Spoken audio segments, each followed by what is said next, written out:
about it. What do you think of Deshaun Watson? I mean, you have to take a big hit this offseason when you lose DeAndre Hopkins. There is a little bit of a lifeboat tossed in with Brandon Cooks being traded for. He's got some good deep speed.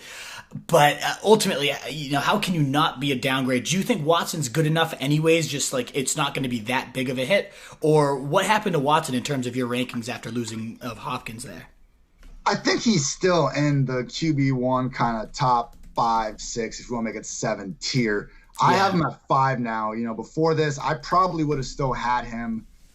I think I would have had him above Kyler for sure if he still had Hopkins. I think Hopkins kind of switched those two right there. I think Dak would still be a QB3 either way. But look, I mean, Watson's rushing upside is huge. And, I keep talking about the rushing upside with these guys, but it really is crazy. And like Kyler, I mean, Watson is just already becoming one of the more productive dual threat QBs we've seen.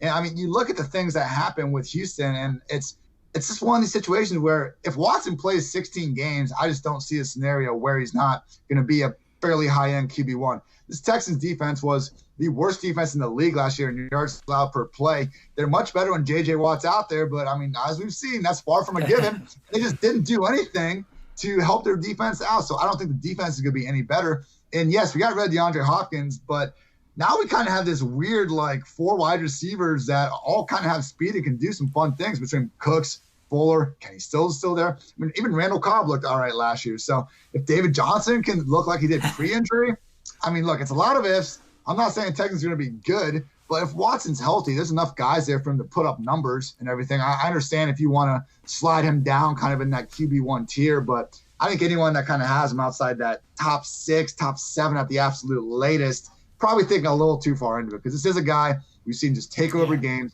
I know his splits fell off with Will Fuller, and that's concerning, but I do think that's more of the field stretching principle. I mean, I don't disagree with what you said about how Hopkins, he can stretch the field, but like last year, his average target depth was so much lower than usual. Yeah. I think they were pigeonholing him as an underneath guy. So I'm cautiously optimistic Watson's still going to be just fine from a fantasy perspective.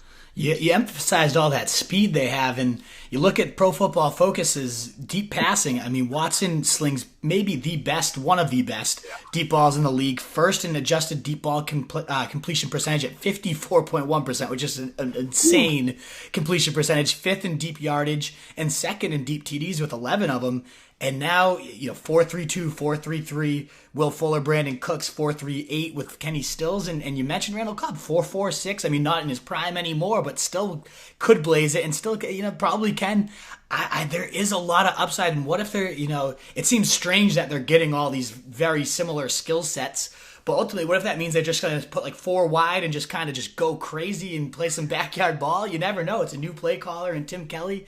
Who knows what they could be lining up there. So there is, I want to just keep stressing so much upside. It's like, we all try to find that guy because we have to have fallers. It's a stock market and you have to have somebody here. Of course, losing Hopkins is not going to help, but there's still definitely these layers of upside that are always going to exist just because of the running alone, never mind all these speedy weapons. My one worry was if he lost, Hopkins and then Fuller's his top guy and then Fuller has his usual hamstring pull and suddenly you don't have any type of reliable number 1. But with Cooks there, I think there's enough of a lifeboat that Watson could definitely get this done on his own.